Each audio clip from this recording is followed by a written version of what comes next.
We're live. We're live. We're live. We're live. We're live. We're live. We're live. We're live. We're live. Welcome to Witchy Wednesday. I'm Reverend Valerie Love, and I'm coming to you today from Merida, Mexico. Merida, Mexico. That's where we are currently today. Hey, family. Hi, Tina. How you loving? Just talking to Tina on the phone and a yummy chat we just had together. How you loving, Tina? How you loving? Hey, family, hey, family, hey, family. Come on in, come on in. Wow. We're going to talk about the book of Enoch today. Come on in, come on in, come on in. Mwah, mwah, mwah. How is everyone's holiday? Talk to me, talk to me. Happy Witchy Wednesday, happy Witchy Wednesday. If we have not met, I'm Reverend Valerie Love. How you loving? Look at all of our people. Oh, my God. Mwah, mwah, mwah. I love you. Hi, Jay. How you loving? Jay, I'm coming to you from Merida, Mexico. Oh, you can't hear me? Oh, Lord. Okay, let me.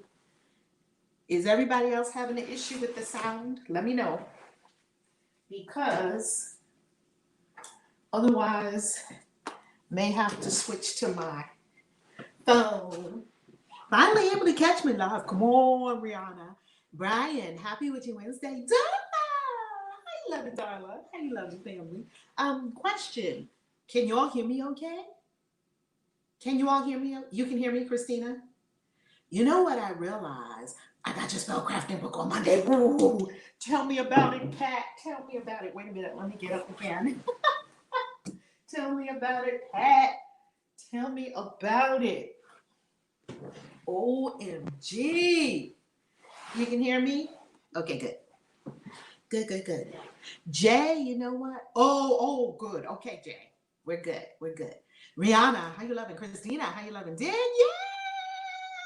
yeah. How you loving? How you loving? How you loving? Family? Oh my God. Ooh, Lydia, you love the book. You know, me too. Me too. Me too. Me too. So, family, I have to give you something that came to me. This is what came to me. I have to give you something that came to me that is so profound. Listen to this. Walk your path no matter what it looks like, no matter how strange it may seem, no matter what people may say to you, no matter who approves or does not approve, no matter what, do you walk your path and walk it proudly and walk it with your head held high to heaven, knowing that you are following the beat of your own drum that is reverberating through your soul. And whether people get it or don't get it, it's okay. They don't have to get you, baby. They don't have to get you. Why do I say that? First of all, if you're on YouTube, subscribe and smash that like button, baby. You know how we do. Ring the bell so you know when we go live. And if you're on Facebook, oh my God, I love you, I love you, I love you, I love you. Family, do you. Fluidity does not mean floppy. Come on, baby. You know what I'm talking about. Why do I say that? Here's why I say this. Spirit told me, Christian witch, I was afraid. I didn't want to be marginalized. I was like, I'm going to look like a kook out here in these streets. Spirit, I was having a conversation with my spirit team. For real? And they were reminding me, your soul signed up for this. Oh, yeah, I did. I signed up for this. Yeah, remember? Yeah, but I was very aggressive when I was in heaven coming up with this plan. Talk about. Do you, right, Tina? Do you? So I was very, very afraid. Family, I must be honest with you. I was afraid. I didn't want to seem like a nut. I was in fear of the judgment of other people, which is nothing more than a reflection of the judgment of self. I was needing to be liked, wanting to be approved of, wanting to fit in. Does anybody know what I'm talking about? Does anybody know what I'm talking about? Oh my God, creative lately. Don't we need this message? Because there's so much on the outside world that's telling you not to be the real you. There's so much. And today's message is, do you, boo? Do you? You know what's at the core of your soul. You know that better than anyone else. Do it. You know why you came here. People won't approve. They won't like it. They won't agree with it. They'll want to change you. They'll want to get you onto their thing. All good. You keep doing what you know you came here to do. So, you know what I'm talking about, right, Lynn? You know what I'm talking about? Do you? You know what I'm talking about? Star Nubia! Your gifts are so beautiful, Star Nubia. I have them on my altar, baby. I had them on my altar. You know, oh my God, Mary, thank you. Oh my God, let me look at some of these comments. Thank you, Miss Love, for the awakening. It's been a long time coming. Yes. You know what I mean? Guru, that's why I don't go to church anymore. The pastor acting pastor acting a mess, pastor acting crazy. See, and you cannot fall into the trap of judgment. Love cannot judge. You know what I'm saying? Mariah, yep, I'm still in the broom closet due to the fact that I had to move back in with my parents, and they're old Christians who Bible thump me.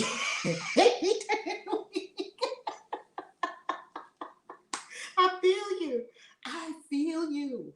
The Bible thumping is real, family. The Bible thumping is real. And they used to take that Bible and smack me with it good every time you turned around, right? Let's go to Megan. My mama always said to me, fitting in is boring. Be weird, be you, and stand out because you are a beautiful thing. Wow, Megan, that's a beautiful message to receive from your mom, isn't it? Guru, my soul this year really took a sharp U-turn and said, okay, I need to stop that hellfire damnation BS. Wow. Wow. You know, because what I have discovered is that people who are not on their own path, people who have been told what to do and are in the straitjacket, they will try to shame you back into your straitjacket. Don't listen to them. They will try to judge you and shame you and terrorize you back into a straitjacket. No, no, no. But I read somewhere in the word that says, if you've been free, don't go back and make yourself a slave again, because when the sun sets you free, you are indeed free. Don't make yourself a slave again. I'm not making myself a slave again after Spirit set me free.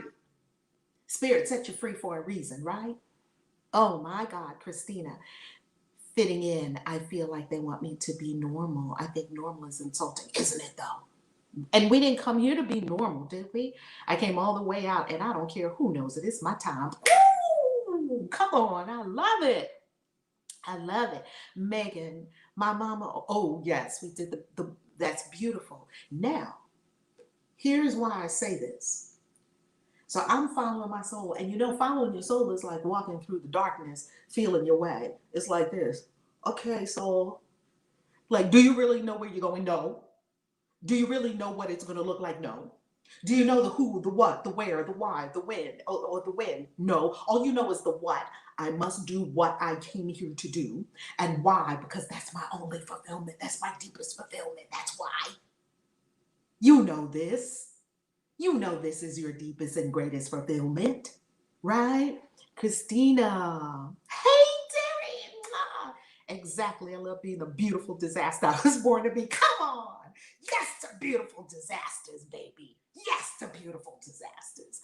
Lydia, I was a judger too. So was I. I was in the cult of Jehovah's Witnesses, heavy judgment. I was a judger too. I grew up Pentecostal, and we were told to judge those that were not. It was all right until Spirit set me free. Wow. And you know what?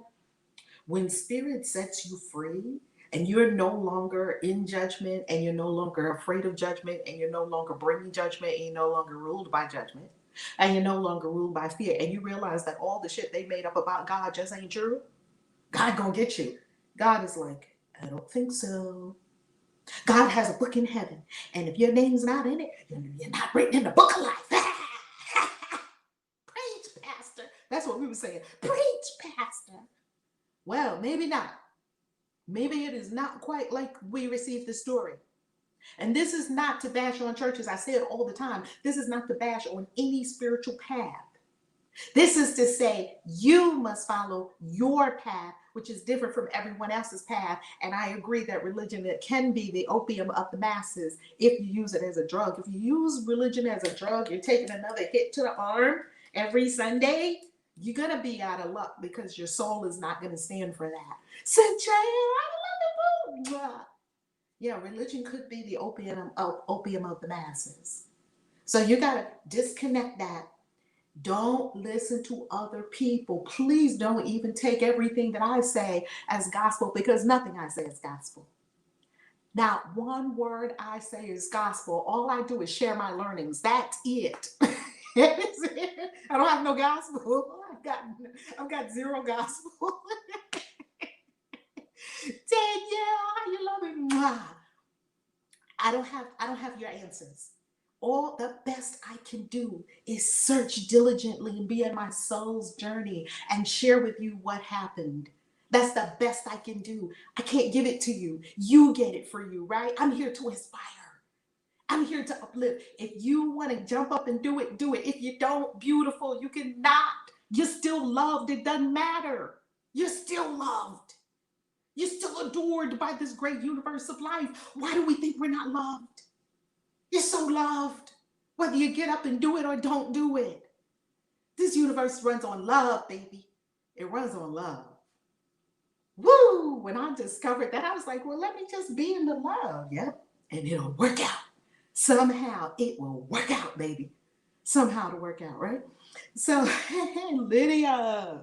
Lydia says, oh, hold on. Let me get Lydia. Lydia says, yes, follow my path. Thank you, Spirit. I know that's right. Come on, Derry. I'm here to share my knowledge and experience to show tolerance, love, and support. That is beautiful. That is beautiful. Tina, you can't find your spirit following someone else's. Ain't that the truth? Isn't that the truth? And you know, deep inside we know it. But what happens is we get afraid because it's very terrifying to walk your own path because no one else is doing it. You'll have to step away from the masses, right? I had to step away from the cult. The cult said, do this, we do this. It was lockstep. Everybody was walking in lockstep. It was a big old army. You step out of the army, wait a minute. Where are you going? Because first of all, what the witnesses tell you is that if you leave here, you're going to lose three things. One, you lose God, because we got God. How insane is that? You got all of God in one religion? Now, you know that has to be a lie. You got all of God in one religion. Wow. Wow, it's amazing how God took sides. Wow. Secondly, you're going to lose all your family because they told your family to turn their back on you if you leave. And thirdly, you're going to lose all your community of friends because they told you don't have any friends outside of the whole witness cult. Doesn't this sound like the setup of an abuser? An abuser or some kind of predator. A predator will get a prey alone or away from the pack. So you'll lose your whole community and everyone that you care for and everyone that you love, because they're all going to turn their backs on you too. Isn't that something? So with that kind of framework, why would you ever leave and set out on your own soul's journey and go on the hero's quest? The quest that is your soul that's calling you. Your soul is calling you on the hero's quest. But it's like, wow, I'm going to go into the woods? Yes. I don't know what's in the woods. Right. But it's safe over here. You don't want safe. But I'm in control here. I got this whole thing settled down. No, you don't want to be in control. I don't want to be in control. No, you don't want to be in control. This is what Spirit is saying to you. It's like, oh man, how does this thing work? Because the thing works exactly the opposite of how they told you the thing works. All right, let's go to Courtney. Courtney, how do I know when I find my spirit to follow? I'm a beginner. Please help. I love it, Courtney. I got your answer. I got your answer, Courtney. I got it. Now, So, following the call of my soul, this is what has occurred in 2020. When the world was melting down and, this was happening and this was happening, it's like, wow. And here I am, I'm a nomad. That means I travel all over. Right now, I'm coming to you from Merida, Mexico, beautiful Merida, Mexico. Ooh, it's so beautiful here. And as I was traveling this year in 2020, I was writing because I've been writing all my life. So I'm a writer, and the word from God to me is write and speak. Write and speak. So that's what I do. Keep it real simple for myself. I like things simple. And so I wrote and I wrote and I wrote. And next thing you know, this book, How to Be a Christian Witch, was written. And I'm going to tell you something. This book was written in less than 30 days. This book was written, published, and out to the world in less than 30 days, written in New Orleans. Next, I kept writing and writing and writing. Actually, before that one came out, this one came out, The Christian Witch's Manifesto, which I just tuned it up and it's back out again. Next, spell crafting for the Christian witch. This is a compendium of magic. Do you see how big this book is? And I tell you one thing, the next book, Magical Prayers for the Christian Witch, because I have not yet found prayers that are suitable for a person who loves Christ and who practices magic. And now we have a whole book of magical prayers. Oh my God. Now, when you go on Amazon, you will see that this is a series in Christian witchcraft. It's actually a series in Christian witchcraft. And yes, we'll be doing in 2021, we'll be doing audiobooks. And one of the books, Spellcrafting, is even going to be in hardcover. So you can get them right now, ebook and hardcover. I say this to you not to say buy all the books. Buy them if you like. If they work for you, buy them. By all means, buy them. By all means, please do leave a review. By all means, do share them.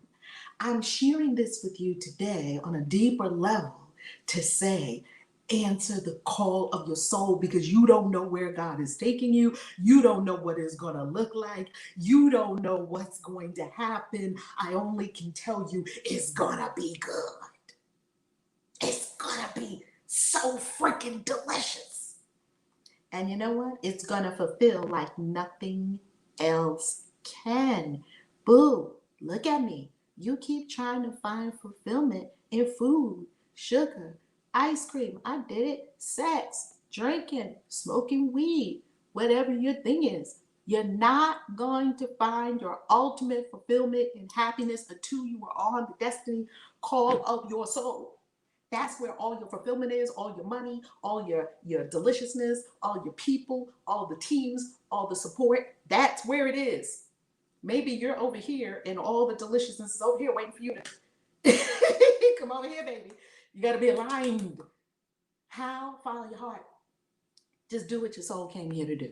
All right. I'm currently a Catholic, and over the summer I discovered witchcraft. Ooh, I went to practice, but my family is heavily Catholic, and I love the idea of being Christian witch. Yay! Well, to all our beautiful Christians, we have a lot of Catholic witches in this community. And I got to tell you, it's easy. I wish I was kind of Catholic rather than JW, because I find it easier to become a witch from Catholic, because Catholic already has the magic and the mysticism and the rituals and the robes and the holy water. And, most of the people that practice magic were priests because they had all the accoutrement and they could read. So Catholic, I think it's an easier jump from Catholic to witch and to integrate them than it is to go from Pentecostal, holiness, sanctified, or even evangelical, or going even further into the other dark abyss, the cult of Jehovah's Witnesses. So, here's one thing that I've learned. All of us, and let me read the rest of it, Ariana. Let's see what Ariana. I know my family won't accept me being witch, so I feel like I'm stuck between a rock and a hard place. Ooh, I know that feeling. Whew. That's the nexus of your greatness.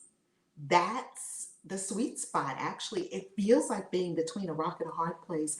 And I tell you, that's probably one of the best places you could be, because it's a place that it forces you to make a decision and choose for your soul. Choose for your heart and soul. Like I know what I've been told. Family, I love you. Catholic family, I love you. Thank you for all you've given me. You can't be rebellious on this journey, right? I went through a rebel phase. It didn't help me. It didn't really serve. It didn't serve me and the people that were around me in the highest and greatest vibration of love. So what I did was thank you. Thank you for all you've given me. I've got to do this for me. I've got to do this for my soul. Yes, that's what you do, Ariana. And I can't tell you how to do it. I can only be the inspiration and the fire, fan the fire for you to do it. You're going to do it in your own unique way. Holly, yes, I believe God brought me to you. Oh my God, to your message, like-minded people. Yes, well, welcome to this community. Because I tell you one thing, in this community, we accept everybody, we love on everybody, and everybody is welcome. As long as you come in peace and you're coming to add something powerful and delicious to the conversation that we're having today about the angels that got stolen out the Bible. What is happening? Let's go to Gretchen. Gretchen, hey, have you considered doing a podcast? Yes. Yes. If you already have, what's it called? I love listening to your wisdom while doing chores, and I walk around like, amen, mama, preach. I love that, Gretchen. Yes, we are definitely going to do a podcast coming up soon. It's going to be the Christian Witches podcast. We have not started it yet, and I've been wanting to do that for so long. So yes, it's coming. Yay! Thank you too, Gretchen, for listening, for being here. I appreciate you. I love you. I love you. Lydia, yes, you may have a point about the move into true spirituality. Yes. All right, let's go to Nijuran. I hope I'm saying that right. Metatron Enoch is so awesome to work with. Thank you for talking about this. Oh my God. I love it. I love it. I love it. I feel you. We got this though, right, Riri? Riri, we got this. We got this. All right. Let's go to the angels. So I make notes in my book because when you get the Christian Witches Manifesto, it has blank pages in the back where you can take grimoire notes. It has grimoire notes where you can write some grimoire notes. And it also has places where you can write some other answers to some questions about being a Christian witch and how that would work for you and what that would look like for you, because it's different for each person. So let's talk about these angels. Now, first of all, first thing I want to say is that it's about to get real in here. Are we ready? Because it's about to get real. Sometimes I still get mad, and I shouldn't say mad. I get irritated. Well, yeah. Let's call it mad, rage, irritation, whatever, at the audacity of people who think that they can tell us what the Bible is and what the Bible is not, and what's inspired of God and what's not, and what's authoritative and what's not, and that we're supposed to all go along with that. Wow. I got to work with myself because sometimes I still get heated up about that. Like, how in the world did they think that they were just going to co-opt the whole thing and tell us what to believe? But hey, it's still happening to this day. People are still trying to get the masses to believe what they want them to believe. And your job is to keep your head. What does that mean? Your job is to study to show thyself approved. Your job is to go on your own independent search for truth. Your job is to come home to the truth within yourself. That's your job. Study, listen, then come to your own conclusions. Never let people just give you these beliefs, right? And just be like, here's what you believe. Here it is. Well, can I examine for myself? Can I make my own choices? Yes, and God said you get to make your own choices. God gave you authority and dominion over yourself. Aisha, I'm new here and just found you. Yay! Welcome. This is in alignment with what I felt for years. I've always known I'm a witch. Yes! Come on in, baby. Come on in. Come on in. The water is just fine. So, by the way, if you're struggling right here in how to be a Christian, in spell crafting for the Christian witch, I give you a spell, and it's the exact spell I use, and I'll tell you exactly what it is, and it helped me bust out. It helped me bust out. Here is the spell. It is called the Christian witch integration spell. So here are the spells here. This one is called the Christian witch integration spell. Hopefully you can see it and you see what it was that I did for the spell. And you'll also see what happened. It was the spell to come home to the truth within myself that I didn't have to throw away Christ or the craft. That's what happened. Okay, 1 Corinthians chapter 12:10. The first spiritual gift mentioned is working of miracles, which is synonymous with making magic. Heck, Matthew 2 talks about an alliance between the Magi and Jesus. In my view, Jesus was a Jewish Magi. Come on, Bruce. Love it. You know, Bruce, you know what I love about this message, this comment, Bruce? I love that it's an intelligent add to the conversation. See, we just block people that come in and be like, which is evil, thou shalt not suffer a witch to live. They're just robots created by the church.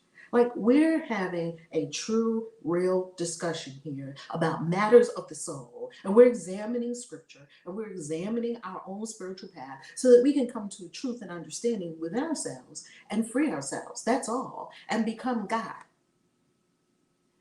So when people just run in and say something stupid and offhand in a conversation that's about matters of the soul, boo, you got to go. Boy, bye. So thank you, Bruce, for bringing intelligence, all of you, for bringing real, beautiful intelligence to this conversation. Because this is a conversation that we're having from a multidimensional perspective, because when you look at it from many different perspectives, we all learn and grow. So that's why I listen to people, I share, and I listen, because we're all, working out our soul's unfoldment. And you may have something for me, and I may have something for you. It's a conversation, right? This is not a preaching a message. Even though I'm an ordained minister, I'm not preaching to nobody. I'm not preaching. This is not a sermon, right? I must spread these findings. Oh, Anayu, thank you so much. And Riri said, if I speak anything different from what they believe, they have a problem if you speak anything different from what they believe. And I desire for us to be able to have conversation that is not mean, argumentative, judgmental, damning, or insulting. That you and I can see things differently. And I ought to be able to say to you what I see, and you ought to be able to say to me what you see, and we ought to be able to make a symphony of that. You see, we don't have if you go to the Philharmonic, you don't have just horns, you don't have just strings, you don't have just the piano. You have piano, you have horns, and the horns have different horns. And in the strings, you have different strings. If God wanted everybody to think the same way and be the same way, God would have created one person, and then that would have been everybody on the planet would look exactly like that one person. There's diversity for a reason. You get to pick and choose what you are going to stand for. You get to choose that. And then share with us, how did you come to those conclusions? What was going on for you? And then we can all learn and grow and be uplifted. Yes? This craziness about arguing over God, it's got to go. That's so Middle Ages. That's so Middle Ages. That's so Crusades. When people were actually killing people in the name of God. I don't think so. Let's talk about Enoch. Now, I love Enoch. Love Enoch. So let's talk about what we know about Enoch. Enoch did not die, right? Enoch was translated. So what does that mean? He was translated on the word of God, and Elijah did not die either. Elijah was translated as well. They didn't experience physical death. They just went up. Enoch went up and was elevated because of his very powerful work on earth in behalf of humanity. So we'll talk about that in a moment. And Elijah, he did not die either. He was translated in a fiery chariot. So we know the story of Elijah, that Elijah went up and he left his cloak fell to Elisha. That means Elijah we won't go into the Elijah story right now. Basically, this is saying that there were two people in the Bible that did not die. They simply were translated. They simply went up, okay? And the way I look at it in a quantum physics way is that if you look at the Kabbalistic tree of life, we understand that the energy continues to densify, densify, densify, densify, densify until we have form. Comes from the nothingness or dark matter, right? Dark energy, where everything comes from. The quantum, the vast field of infinite possibilities where everything is until you pull it out and you densify the energy down into some tangible form like a phone. This existed only in someone's imagination. This was in the quantum. How do we get this out of the quantum down here into the third dimensional reality? Well, we use magic for that. And what is magic? Magic is understanding exactly what it is that you desire to create. You're forming a template for it, a blueprint for it, and you see it even before it exists, and you feel it and you know it. And kids do magic all the time. You do magic all the time, right? And you're giving it a form in your mind. This is all happening in your mind, in consciousness, and then you speak words.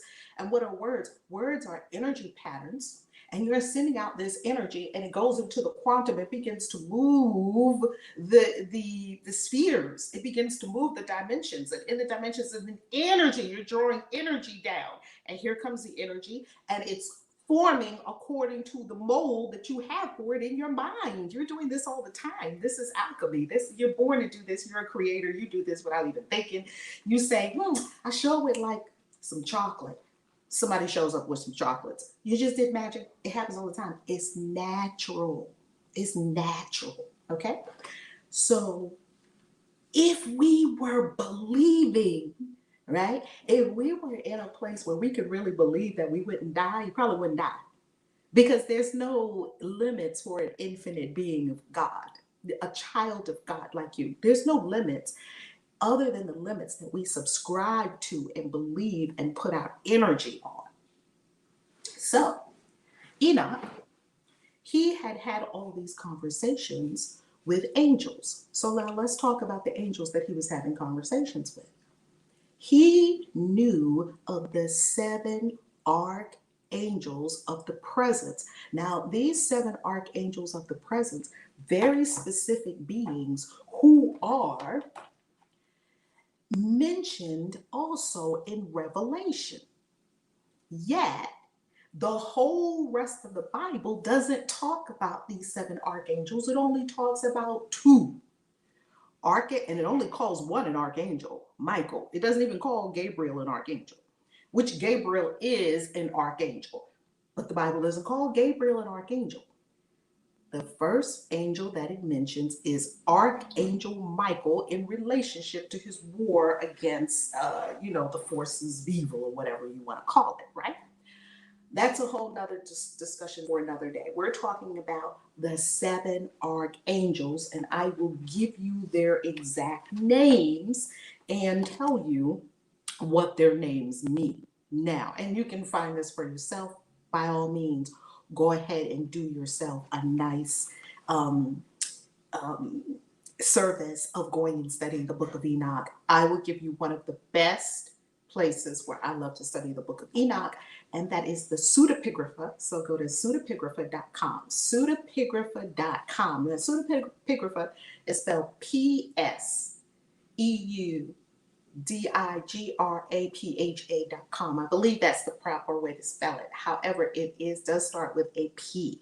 So the P is silent, as in psychology. So pseudepigrapha.com. And when you go to pseudepigrapha.com, what I love about it is that it has all these books listed out, supposedly spurious books, non-canonical books, non-authoritative books, books that are good and interesting to read, but not inspired by God. Well, I don't think any human can tell me that. You'll have to make that decision for yourself, right? Ooh, you're giving me goosebumps. Come on. Come on, Courtney. This is some serious stuff right here. And I am telling you that if someone tells you not to read something, or if someone tells you it's not of God, that ought to be the first red flag right then and there, baby. We're not doing that. We're not doing that. If you tell this hoe right here not to read something, well, I'm not a hoe no more, but anyway. I digress. You tell this woman right here not to read something, oh, I'm going straight to it. Because that's a signal to me that there is something that you are not wanting me to read, and you probably don't want me to read it because it's not in alignment with the story that you're trying to tell me. And if I go and I read it, I'm going to start to see the cracks in what you're trying to get me to believe. So, nope, I'm not going for it. So, Enoch was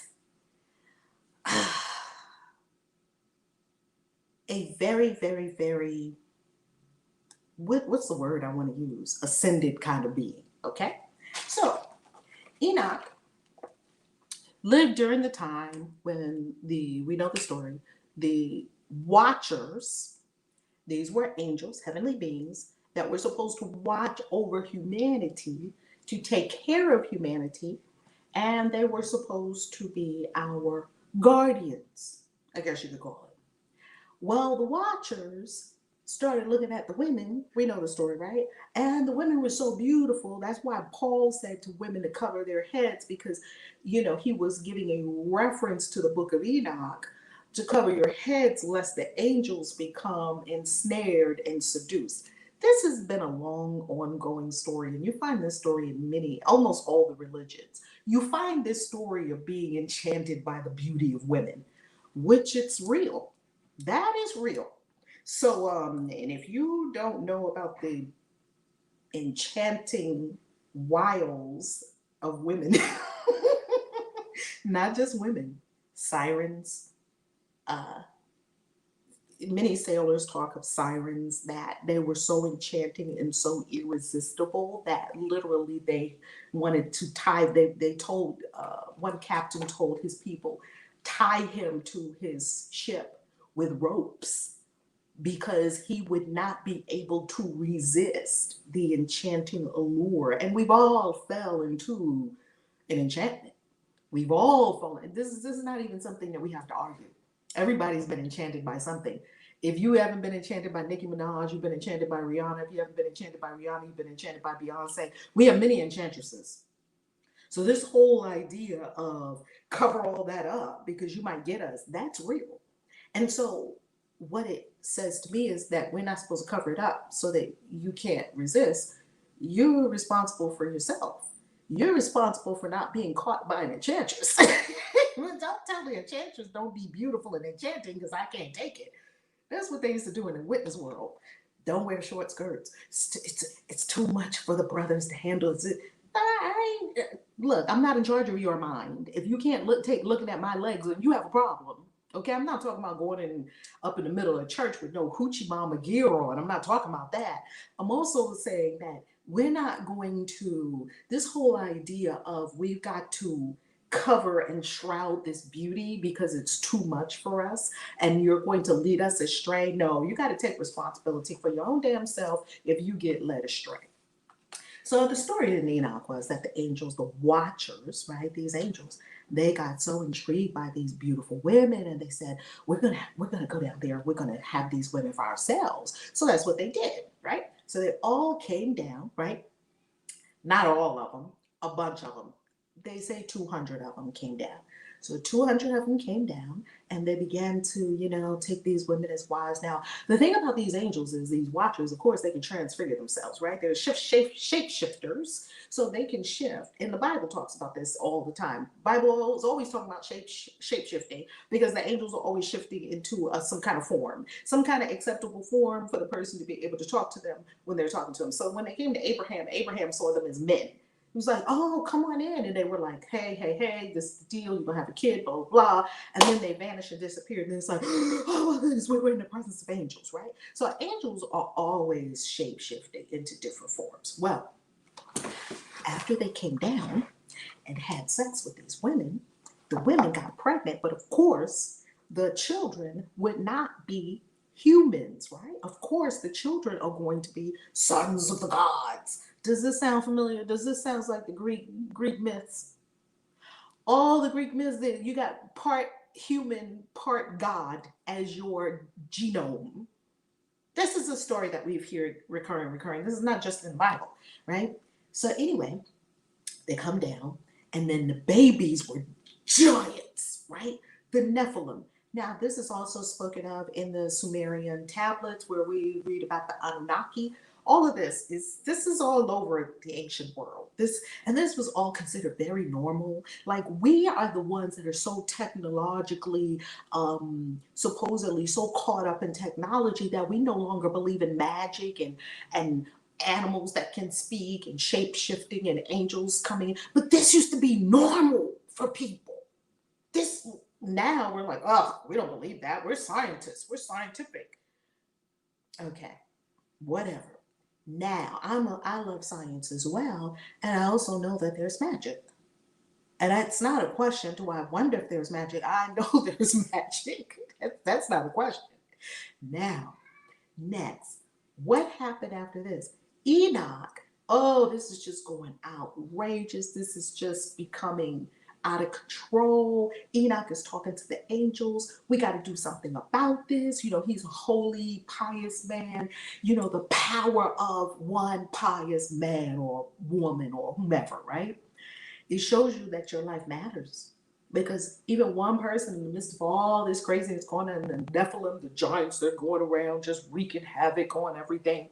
Now, here's where it gets very interesting. The angels that came down and mated with the women taught the women skills. They taught them sorcery, astrology, herbology, plant medicine, healing, the ways of the stars, uh, suns, moons, winds, the elements, the tides, the rivers, taught them all of that. Metallurgy. Metallurgy came from these ascended beings, angels, who were the watchers over humanity, who had this specialized knowledge that humans didn't have. Humans didn't know what gold was. When they found out, they started fighting over it. It just went amok, right? Humans didn't know what copper was. Humans didn't know what iron was. Humans did not understand jewels, precious metals. They didn't know they were in the ground. What prehistoric human would have dug deep enough in the ground, found a raw diamond, and realized that if they cut it just so, what were they going to cut it with? If they cut it just so, they would be able to get this pristine, beautiful thing of rare beauty and value. How would they have found out all these things? How would they have found out that all this did they just discover it? How did they find it? No, no, no. This is all knowledge, divine knowledge that was now given to people. And supposedly, people weren't supposed to have this information. This was not supposed to be information that was just mass given, just giving all the secrets of heaven. These angels are out of control. They were just telling the secrets of heaven, and the good angels, the seven that I'm going to give you the names for, they were like, what? No, no, no, no, no. This is a betrayal because God did not intend for all the humans to get all this knowledge before they had an awareness and consciousness of what this knowledge was for. And this is the same thing now. If you get knowledge, if people get knowledge before they know what to do with it, they just make a mess. You're not ready for that yet. It's just like a toddler. You don't give a toddler a frying pan and ask them to make you some eggs. They don't have that knowledge yet, nor are they ready to handle that knowledge. And when your consciousness is hit with knowledge that you are not ready for, it has an effect on your consciousness that is could be disorienting. I've even seen people lose their sanity over getting access to some higher order knowledge that they were not so yet trying to be privy to, yet they spoke with some entities. This is why I always talk to angels as versus demons. Now you can talk to demons if you want. Demons just these falling beings that have all this information. They have information about everything. They have information about cooking. I mean, I promise you, anything you want to learn, there is a being that will teach you about it. Herbs, plants, trees, I don't care what it is you want to learn about. You can get this specialized information if you know who to turn to. However, I never felt inclined to turn to the lower order beings who fell down, which you can conjure them. I mean, there's so many magic books, you can conjure all these beings. You draw a circle, get all the right accoutrement, get the right words, get the right timing, get the right place where they're located, get the right sigil, get the right name, get what you're calling them for, do your protocol. You can conjure any one of these beings. I never wanted to talk to them about these divine secrets and mysteries because I found that they would give you this information, yet it would not be in alignment with your spiritual development. Whereas if you get the information from angels, it's in alignment with the whole cosmic divine plan. See, uh, these renegades, right, rebels, they're just doing whatever.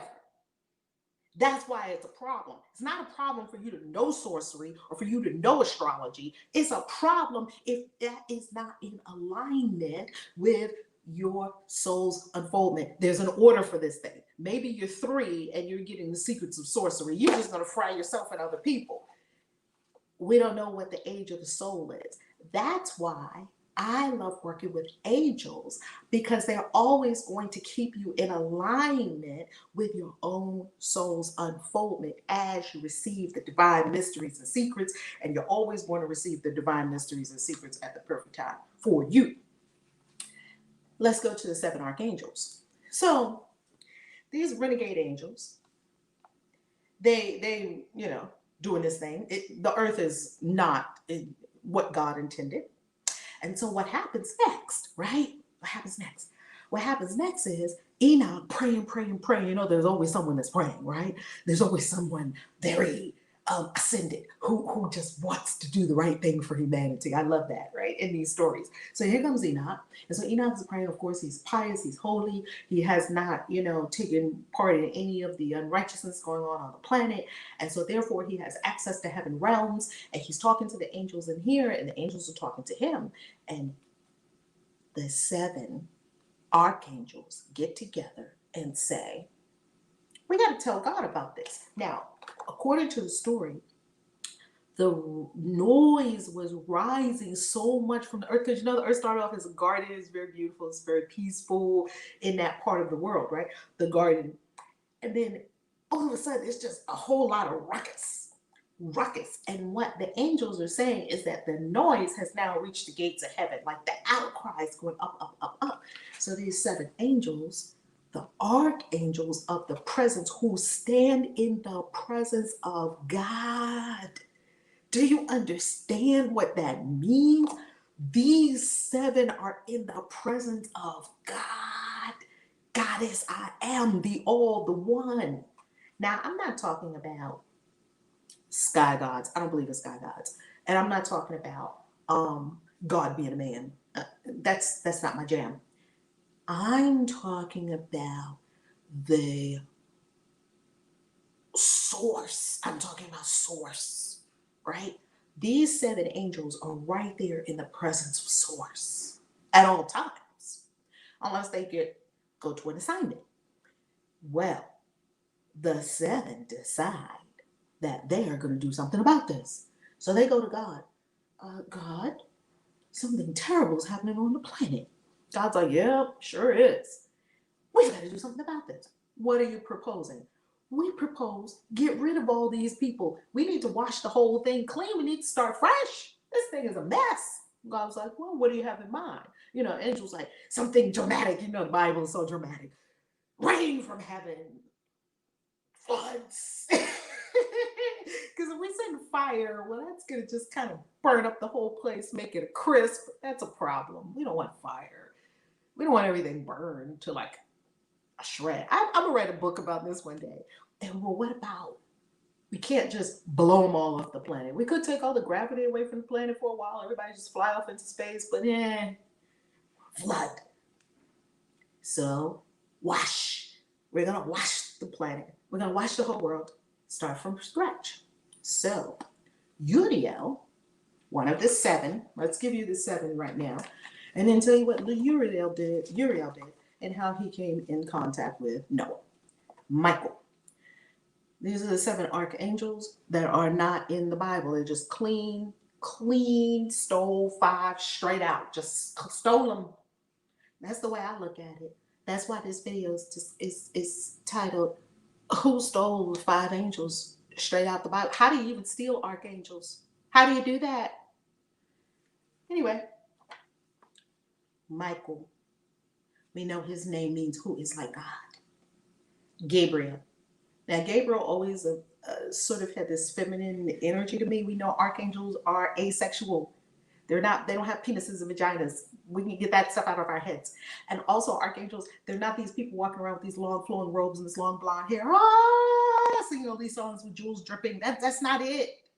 Like people just, we're just so strange in our ideas about angels. And I write about that in this book, what angels really are, so that when you approach and you're about to do your angel magic, you get this straight. Okay. Raphael. Healer of God. We know that Raphael is the healer of God. And we also know that Raphael is the totem or the patron saint of all the people who are healers. Uriel, his name means fire of God. Literally, his name is Ur-Ra-El. Ra. Where do you recognize Ra from ancient Egypt? Ra means light, the sun, God, right? The battery. God is associated with light. So Uriel means the fire of God or the light of God. Raguel. Raguel is also known as Cialtiel. Here's how you spell it. Raguel is also known as Cialtiel. It means friend of God. Yes, part of it is written in shorthand because I do write shorthand. So if you see something here that you don't understand, it's not hieroglyphics, it's just shorthand. Number 6, Zerachiel. Zerachiel is also known as Serachiel, Baruchel, Salathiel, or Sariel. It means God's command. Lastly, Remiel, also known as Jeremiel, Jehudiel, Jeremiel. It means the thunder of God, or the mercy of God, or the compassion of God. So these angels get together and they're like, hey, we got to get this thing cleaned out. Monstrous wheels, aren't they? Aren't they? That is the truth. Angels are monstrous wheels. They're monstrous. Monstrous. They say that there was one angel in the book of, I believe it was Kings, who was sent to kill 185,000 Assyrians in one night. He killed 185,000 people in one night and didn't think anything of it. So angels can be these huge slaughter people too, mass murderers, assassins. You see a lot of angels being assassins. Why? Because for an angel, being an assassin is not a bad thing. We have a judgment on assassins. When an angel, this is just what the angels told me. This is what the angels told me. And I was like, oh, when an angel assassinates someone, they are liberating the soul from that body. Isn't that profound? So it's not like we're like death. Oh my God, there's no such thing as death. It's just life and greater life. Nobody ever dies. You're an immortal being. So when an angel assassinates a person, they're just liberating the person from that body. And I'm doing it like that because the angel showed me that it's like a cutting. They cut that cord, which is your spinal cord, right, going all the way down. All of the ancient mysteries speak of this. They speak of a golden bowl, which is this crown. They speak of a cord, which is your spinal cord, where the Kundalini energy rises. All traditions speak of this. This is the cord that tethers your soul to the body. And all they do is cut the tether. And then, boom, you're liberated. That wasn't a bad thing. They're liberated, okay? That's right. Doesn't mean they're bad. Absolutely. I love that. So Tara, from what I've learned, angels aren't owned by any god. I imagine they can work with various gods, but they do things their own free will. Very nice. Just because they look scary monstrous doesn't mean they're bad. Just who they are. Thank you. Love that. That's why they can change their visual form to look humanoid when they don't want to spook. Love that. We were just talking about that a minute ago. Absolutely. I had an angel encounter many years ago. It still gives me goosebumps today. Isn't this profound? So these angels, they come, they say, okay, we got to put this to stop. So it was determined that this was going to be all put to a stop, of course, by the great flood. Now, this great flood did not happen like they say it in the Bible. You know, Noah, it's a cute story. Noah, two cobras, two turtle doves, two lions, two elephants, two hippopotamus, two locusts, two cockroaches. Stop it. No. No, no, no, no, no, no, no. See, that's why science looks at religious zealots as nuts and why people are atheists. Because who would believe that? Who would believe that you had a big long boat and you put two giraffes on it with two lions? What would the lions eat? You had two tigers. What were the tigers eating? The rabbits and the opossum, the rabbits, the lions will look around like, this is a good deal because by the time this whole thing is over, all y'all gonna be gone. No. this is not a literal story, people. This is not a literal story. However, as with all myths, fables, legends, allegories, and metaphors, there is a seed of truth in it. And what is that seed of truth? About 14,000, 12, 13,000 BC, about 14, 15,000 years ago, there was a great catastrophic flood around the whole world, and it sunk Atlantis and many other places. There was this great, it could have been that a meteor or something hit the earth. But we do know that even science tells us this. See, science is matching up with spirit and spirituality. It's just that the spirituality people, they had a metaphorical spiritual way of saying the things that science was saying. A meteor hit us, the Arctic shelf slipped, melted, went into the ocean, the whole thing flooded. Of course, that's a boring story, right? We have a very, wonderful prose, poetic way of saying that it had something to do with the gods, right? To elementary people, everything has something to do with the gods. A drought, the gods don't love us anymore. Let's sacrifice a virgin. But we understand a drought is not because God. It's not where droughts come from, people. That God doesn't love you. We gotta sacrifice a virgin. All the virgins that have died because we had droughts and we had floods and we had, back in the day, they appease to God. Go to the top of a volcano, throw in a virgin. Are you appeased? And then back away.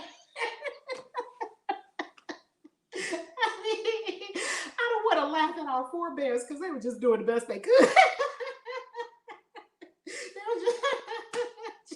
They were just trying to get some order in the world. But I mean, hey, people, drought don't come because God just struck somebody with drought. It doesn't make sense. This is not for thinking people.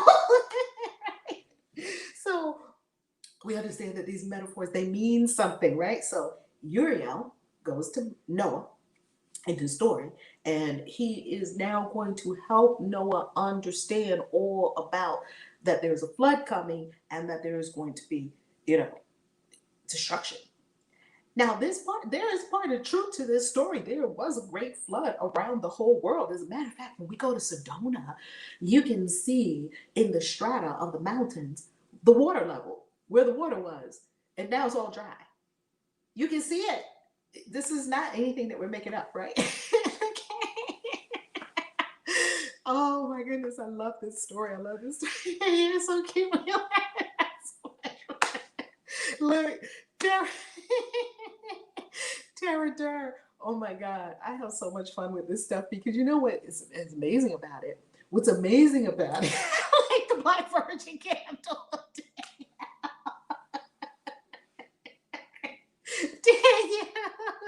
Why was it always that they had to sacrifice a virgin? If I was a virgin, I would be like, look, they don't want me because I'm unclean. I'm getting all of y'all dudes tonight because they ain't sacrificing me. I'd have had sex with everybody in the village. Shoot, I know how they stay alive up in here because they're looking for virgins. But I digress. Anyway, now, so what happened? Uriel goes and he tells Noah that this is what's going to happen, right? That there's going to be this big catastrophic deluge. However, Uriel did not give all of the, supposedly did not give all of the exact measurements to Noah, because supposedly that came in the book of Raziel.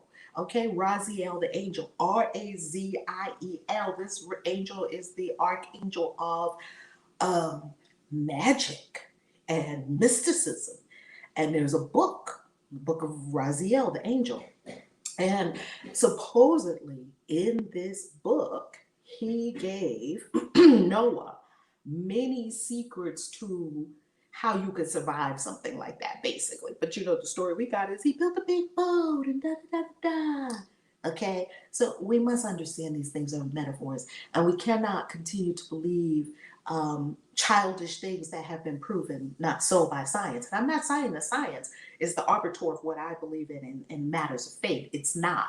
What I'm saying is that there are some things that have been proven. It's almost like when we were in back in the day, and when it was discovered that the Earth did not, everything did not revolve around the Earth.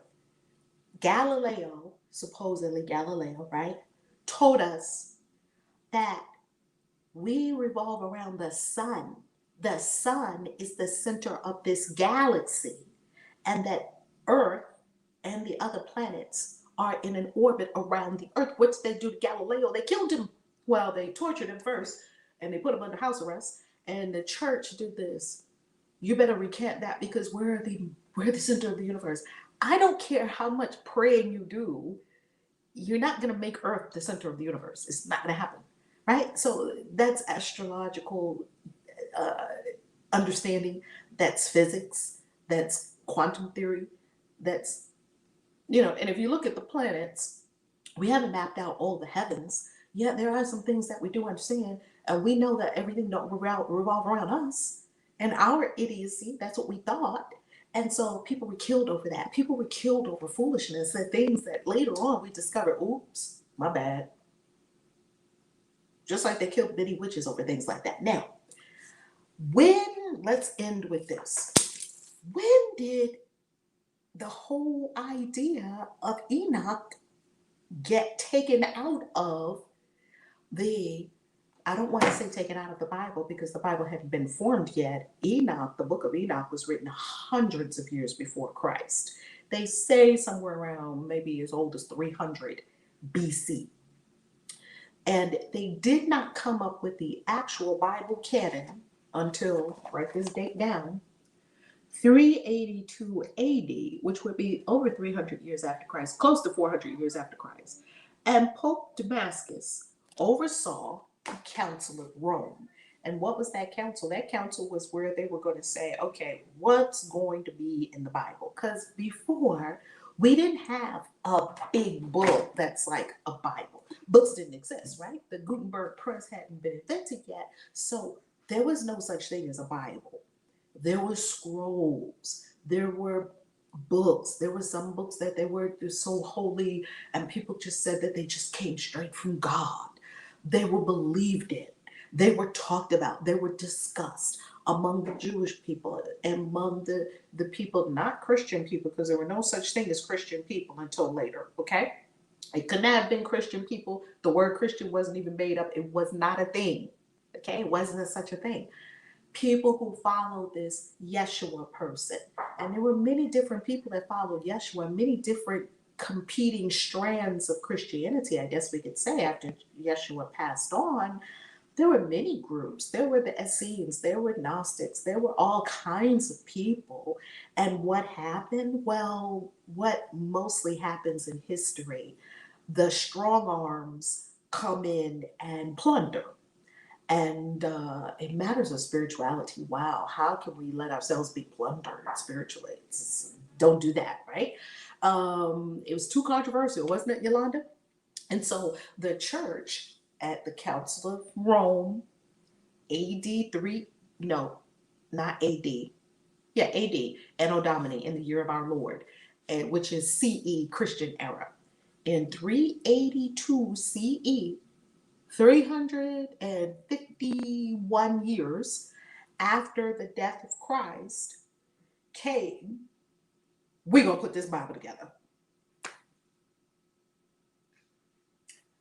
Well, the people who did that had motives.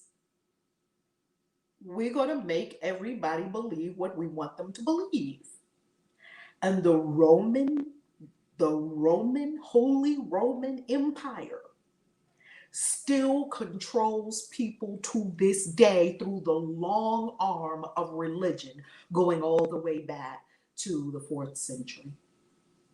To this day, those bishops that were grabbing witches and sanctioning the killing of anyone that seemed like they were not with the status quo, that long arm has still reached down to today, because many Christians do not know that what they believe came from the Holy Roman Empire, not from God. Ooh. And you know what I love about it? Isn't that astounding, Robert? Isn't that something, Robert? I'll tell you, and I'll tell you something. You cannot keep the truth hidden. You cannot keep the truth from people. People will find it. I charge you. Go to pseudepigrapha.com. Just like I said, look up Pope Damascus. Look up the Council of Rome. Look up who decided in a small room what the Bible was going to be. And that's what the Bible's going to be. And everything else, we're going to burn it. Whoa. And guess what? Archaeology is our friend, because years later, here come the Dead Sea Scrolls. Years later, here come all these sacred texts. Years later, we're pulling them out of jars in the arid desert of Egypt and Mesopotamia and different places where these things were written. Oh, we're getting to the truth. Now, here's the question I will leave for you. The question I will leave for you is this. While I respect the Bible and I love it very much, I do not require men in pointy hats to determine what I should take as the Word of God.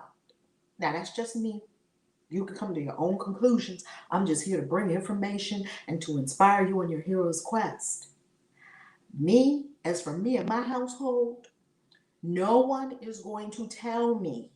I do not need an intermediary, and I would offer that you do not require an intermediary to come to your own conclusions and your own decision about God, because God lives in every being. Source lives in every being. You're a divine being that can intuit truth and falsehood. And I would offer you, in this series on Christians You've Been Lied to, this Forbidden Knowledge series, this is not a forbidden knowledge series because people can't know it. It's forbidden because people don't want to know it. And there's people who have a vested interest in you not knowing it. And I say stand up for yourself. Study for yourself. Come to your own conclusions. And then come back and share them with us. Open your mind like a parachute. Go beyond the Bible. Read the Apocrypha. Read the Pseudepigrapha. Read the Book of Enoch. Why is it forbidden to you?